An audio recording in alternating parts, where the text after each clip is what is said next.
Pernah kepikir nggak sih kita tuh hidup di negara yang penuh ironi? Negara yang paling ramah, paling murah senyum, tapi paling nggak sopan di internet. Negara yang paling dermawan, tapi korupsinya tinggi. Negara yang memandang agama itu penting, sekaligus pengakses besar dari situs porno dan judi online. Ya, sebagai individu tentunya kita punya karakter dan identitas masing-masing ya. Namun sebagai bangsa, sebenarnya karakter sejati kita bagaimana sih? Indonesia itu menyandang predikat sebagai salah satu negara paling ramah dan dermawan di dunia. Dari testimoni anekdotal juga seringkali orang asing yang mendatangi daerah rural tertentu disambut oleh orang lokal yang ramah-ramah dan banyak ngasih hasil panen atau sumber daya apapun yang mereka punya. Kedermawanan ini juga tercermin dalam budaya gotong royong, kebersamaan, dan juga penggalangan donasi. Budaya yang menjunjung tinggi keramah tamahan dan kesopanan ini tampaknya juga diamplifikasi lewat poster 5S yang dipajang di sekolah atau institusi formal lainnya. 5S itu senyum, sapa, salam, sopan, dan santun. Nah, nilai-nilai ini biasanya juga jadi ekspektasi yang muncul ketika interaksi sama orang lain, ketika menyampaikan pendapat, aspirasi, ataupun kritik. Makanya nggak heran kalau kepribadian ramah dan dermawan ini sering dibanggakan dan dilekatkan dengan identitas orang Indonesia. Tapi image sopan tadi itu rasanya jadi lebur seketika kalau ngelihat komentar-komentar negatif yang bertebaran di sosial media. Nggak usah jauh-jauh, di kolom komentar channel ini kadang tuh yang jahat banget ada banyak gitu ya. Di sosial media pribadi aku juga begitu. Dan ada nih ya cerita, maksudnya ada kasus beneran, ada seorang penulis buku namanya Ika Natasha yang bilang salut sama orang-orang yang mau nikah di tengah kondisi ekonomi negara kita saat ini. Banyak emang komentar-komentar yang kontra, tapi yang paling jadi sorotan tuh satu komentar anonim yang cukup kasar. Nah, Anon ini kemudian minta maaf setelah identitas aslinya sebagai ASN kena doxing. Dia kena doxing terus minta maaf. Ada yang beranggapan kalau tindakan Ika Natasha itu berlebihan, tapi ada juga yang ngerasa kalau sah saja beliau melakukan hal tersebut karena anonim-anonim yang sembarangan ngatain orang lain di internet ini nggak akan kapok kalau cuma didiemin aja. Contoh lain ada juga nih. Ada pasangan gay dari Thailand yang melayangkan kekecewaannya terhadap netizen Indonesia yang berkomentar terlalu jahat. Ceritanya pasangan ini tuh ngepost foto pernikahan mereka di Facebook. Terus postingan ini ramai dikomentarin sama akun-akun orang Indonesia. Isinya tuh merendahkan orientasi seksual pasangan Thailand itu dan menceramahi mereka pakai sudut pandang agama. Mereka tuh sampai sedih banget. Kebayang gak sih kamu tuh orang Thailand, kamu bukan orang Islam, terus kamu nikah di negara di mana pernikahan sesama jenis itu legal, terus foto pernikahannya dikomenin sama orang-orang Indonesia pada ceramah dengan dasar agama gitu. Kayak aneh banget. Orang nikahnya di negara mereka sendiri, gak ngusik warga kehidupan negara ini gitu. Negara ini aman-aman aja mereka menikah, tapi kok netizen Indonesia sampai sebegitunya mendramatisir keadaan dan ninggalin komentar-komentar jahat. Kita nggak jarang juga ya melihat netizen kita itu marah-marah ke pemain bola kalau timnasnya kalah. Tahun lalu pas lagi timnas kalah dari Irak, pemain yang dianggap berkontribusi terhadap kekalahan itu langsung kena tuh dimarah-marahin. Nah, mereka menyinggung cara main yang jelek sampai nyinggung kehidupan pribadi si pemain. Pemain timnas U17 dan U19 juga pernah jadi korban amarah netizen. Nah, ini terjadinya nggak cuma ke pemain Indonesia ya. Pernah juga pemain Guinea mengalami ujaran rasis dari netizen Indonesia setelah menggagalkan timnas melaju pada Olimpiade Paris tahun 2024.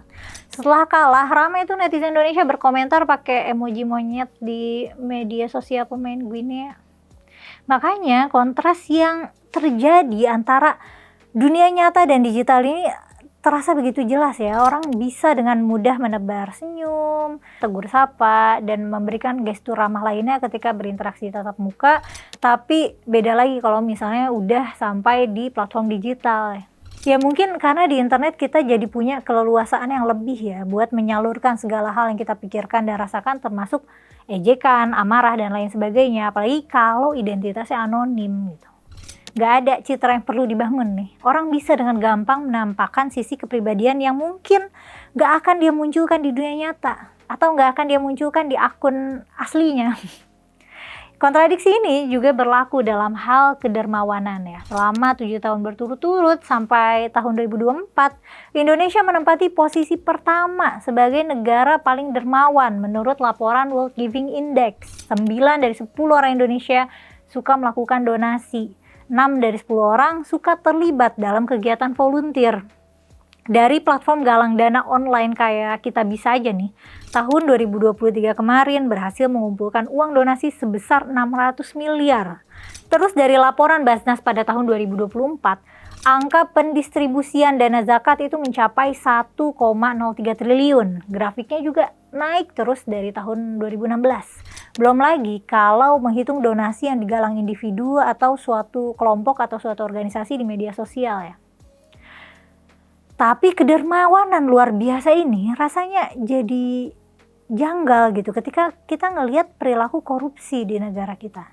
ICW mencatat pada tahun 2023 terdapat 791 kasus dan 1.695 tersangka korupsi. Yang paling hangat sih ada 3 hakim yang menjadi tersangka suap bahan baku minyak goreng. Ada juga dugaan penyelewengan dana makan bergizi gratis oleh suatu yayasan sampai nunggak ke mitra hampir 1 triliun. Terus kalau melihat historik belakang, korupsi dengan jumlah besar yang gak asing di telinga kita itu ada di kasus Jiwasraya, BLBI, dan masih banyak lagi, banyak banget kasus besar. Ada ironi juga ya dalam hal tolong-menolong sesama ketika ada individu atau kelompok yang tertimpa musibah. Bukannya dibantu, tapi malah dijarah. Ada mobil pickup terguling, muatannya itu durian. Nah, duren sama tadi mau ngomongnya durian dan uang punya sopirnya itu diambil. Nah, kecelakaan truk yang bawa kasur juga dimanfaatkan sebagai momen untuk ngangkutin kasurnya. Dalam kebakaran di pasar Sungai Durian, banyak orang yang menjarah barang-barang yang masih tersisa setelah kebakaran. Ketika orang lain kena musibah, barang-barang yang terdampak itu kayaknya dianggap nggak punya status kepemilikan lagi sehingga bisa diklaim jadi milik bersama. Bahkan itu ada yang punya. Ya, yang nggak jauh dari sifat menjarah. Ada juga sifat premanisme berkedok ormas yang jadi momok para pelaku usaha. Biasanya ormas yang mengklaim menguasai wilayah industri tersebut bakalan melakukan pungli terhadap pelaku usaha. Kalau nggak dikasih, mereka bakal gangguin terus dengan cara bikin demo atau nutup jalur distribusi, pokoknya sampai nggak bisa melakukan aktivitas industri dengan lancar. Dampaknya signifikan ya, investasi jelas terhambat karena ya mana mau investor boncos dipalakin mulu. Penyerapan tenaga kerja juga bisa jadi bermasalah karena industri terpaksa memprioritaskan anggota ormas. Boro-boro menyerap tenaga kerja ya industrinya aja nggak bisa jalan nih kalau belum ngasih jajan buat ormasnya. Kebaikan-kebaikan tadi itu juga rasanya begitu bertolak belakang dengan realitas buruk lain yang banyak kita jumpai, misalnya kecanduan video porno, main judi online, sampai membahayakan diri dan orang lain ya, kekerasan dalam rumah tangga, kejahatan kesusilaan, dan tindak kriminal lainnya, kasus pornografi anak juga, terus penganiayaan dan KDRT yang marak terjadi, pencurian dan penipuan. Pokoknya kita punya daftar panjang tindak kriminal yang paling banyak terjadi di Indonesia. Orang yang melakukan kontradiksi tindakan ini memang belum tentu selalu orang yang sama ya, bisa aja datang dari lapisan masyarakat yang berbeda. Akan tetapi hal ini bisa juga terjadi pada satu individu yang sama gitu. Ada orang yang ramah dan murah senyum ke tetangga, tapi suka gosipin di belakang gitu atau ngomong jahat di sosmed. Orang mungkin baik berdonasi tapi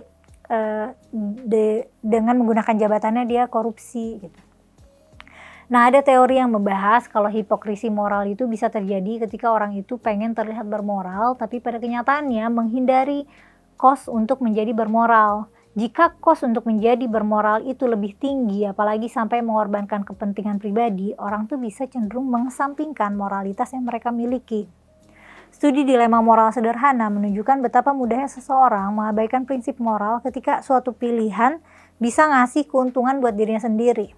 Peserta yang jadi objek penelitian disuruh ngebagi tugas buat dirinya dan orang lain. Hasilnya mayoritas memilih tugas yang menguntungkan secara pribadi meskipun mereka tahu ini tuh gak adil gitu. Jadi emang lebih gampang buat kelihatan bermoral atau mengklaim hal bermoral ketimbang beneran berperilaku sesuai prinsip moral yang dia pegang gitu. Makanya ya punya prinsip moral mendasar aja belum tentu bikin orang kebal dari tindakan nggak bermoral, apalagi yang memang pemahaman etika secara fundamentalnya kurang gitu. Ketika melanggar orang boro-boro bisa merasa bersalah, tahu kalau suatu perbuatan itu bermasalah aja enggak gitu. Kayak misalnya waktu itu rame pada ngomongin masalah joki skripsi gitu, kan ada kan yang nggak ngerasa salah dia pakai joki gitu dengan segala pembelaannya itu. Nah, di luar aspek psikologis tersebut ada juga aspek lebih nyata dan struktural ya yang mempengaruhi pelanggaran etika dan tindakan kriminal tertentu. Dugaanku sih bisa terjadi karena penegakan hukum yang lemah, pola asuh orang tua atau pengaruh lingkungan dari guru atau otoritas lainnya. Bisa jadi juga karena kesenjangan pendidikan dan ekonomi. Penegakan hukum yang lemah bisa menciptakan kesan permisif terhadap tindakan kriminal, seolah-olah kejahatan itu tuh gak akan ketahuan gitu, gak akan dihukum. Kalaupun dihukum gak bakalan berat. Nah, dalam taraf kriminal yang lebih tinggi, kelonggaran hukum juga berasa jadinya. Ada kan orang yang pernah terlibat korupsi, tapi masih bisa punya kesempatan untuk menjabat sebagai politisi gitu. Jadi rasanya kayak korupsi itu gak apa-apa gitu. Berdasarkan data dari Badan Pusat Statistik, tingkat kejahatan nasional itu mengalami peningkatan dari tahun 2022 ke 2023. Peningkatan ini diklaim terjadi karena Polri sudah punya sistematika pelaporan yang lebih baik. Masyarakat juga dinilai sudah meningkatkan awareness tentang permasalahan tindak pidana, makanya jadi gampang lapor, katanya begitu. Peningkatan pelaporan itu mungkin juga nggak lepas dari peran media sosial ya, dimana banyak juga kasus-kasus yang akhirnya ditindak lewat jalur viral gitu. Sampai ada istilahnya tuh orang bilang no viral no justice gitu, harus diviralin dulu nih baru diusut. Nah, kalau misalnya kita mau ngomongin regulasi ya, ada kebijakan yang justru memberikan insentif bagi orang-orang yang melanggar aturan. Misalnya pemutihan pajak. Orang-orang yang udah lama nunggak pajak nih, misalnya pajak kendaraan, akhirnya berbondong-bondong menyerbu kantor pajak untuk menunaikan pajak dengan biaya yang jauh lebih murah. Sementara itu, warga yang selalu berusaha patuh, jadi seolah rasanya nggak ada apresiasinya gitu, nggak dapat kompensasi apa-apa. Ini kan jadinya semakin mempertegas fakta bahwa penegakan aturan di negara kita itu ya nggak konsisten. Prinsip moral yang lemah itu juga bisa terjadi akibat lingkungan keluarga yang nggak menanamkan asas-asas moralitas dan pola pikir mendasar selama lintas generasi ya. Atau bisa juga karena tumbuh di bawah figur otoritas yang dianggap sebagai panutan tanpa celah. Terlebih lagi kalau terjebak dalam konformitas dan kelompok, di mana secara alamiah manusia punya kecenderungan untuk menyesuaikan perilakunya supaya diterima dalam lingkaran sosial tersebut. Nah, kalau soal pendidikan gimana nih?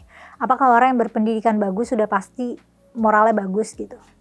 Sebenarnya nggak bisa dikaitkan sesederhana ini juga ya, karena kalau kita lihat secara gamblang pun jawabannya ya memang nggak juga gitu. Banyak kasus di mana orang berpendidikan tinggi bisa aja jadi pelaku kriminal gitu, malah bisa jadi dia kriminalitasnya lebih level lebih tinggi gitu, lebih pintar jahatnya.